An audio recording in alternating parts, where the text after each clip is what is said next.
เมนูมื้อนี้สันหาสันเฮ็ดอีกแล้วพี่น้องไปเห็นเขาเฮ็ดผัดซีอิ๊วแต่ว่าใส่เส้นเล็กผัดเป็นตาแสบแห้งกันเลยพากันเฮ็ดกินมื้อนี้ไปเบิ่งวิธีเฮ็ดกันเลยว่าเขาเฮ็ดจังใดก่อนอื่นเลยก็ใส่ให้แม่ยายตายแล้วดังไฟให้ส่วนเจปูนั้นเฮาใส่ให้ไปซื้อเขาวซื้อของพวกเส้นหลอกเส้นเล็กพวกผักพวกหยังมาผัดส่วนเจตายก็ใส่ให้เพิ่นไปตำบักหุ่งมาให้กินในระหว่างที่ทากินผัดซีอิ๊วมาบัดนี้อุปกรณ์ครบเครื่องครบแล้วเฮาก็มาตั้งหม้อกระทะขึ้นเลยตั้งหม้อกระทะขึ้นบาดนี้ใส่กระเทียมลงไปเจียวให้มันหอมๆแล้วก็ใส่ไข่หรือว่าผู้ใดสิใส่เนื้อหมูเนื้อไก่ก็ได้แต่ว่ามื้อนี้บ่มีเด้ก็เลยใส่แต่ไข่ไปก่อน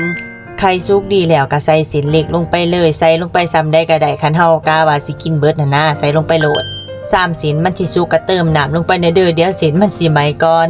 สังเกตเบิ่งสินมันเริ่มอ่อนแล้วก็สิใส่ผักคะน้าลงไปผัดโคเลให้มันสุกพวกเครื่องปอกเครื่องปรุงนี่ก็สิปรุงคือกันนั่นล่ะกับผัดซีอิ๊วธรรมดาทั่วไปเนาะผู้ใดมักหวานก็ปรุงหวานผู้ใดมักเค็มก็ปรุงเค็ม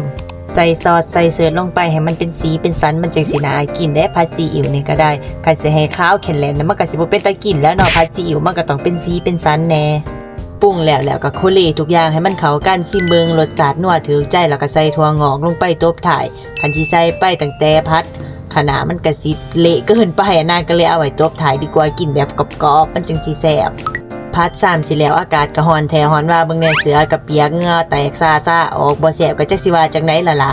พัดออกมาแล้วหน้าตามันก็สิเป็นแบบนี้ล่ะพี่น้องเป็นจังได๋ผัดซีอิ๊วแต่ว่าใส่เส้นเล็กแทนมันบ่คือผัดหมี่เลยเด้รสชาติมันก็เป็นผัดซีอิ๊วเลยแซ่บบักคัก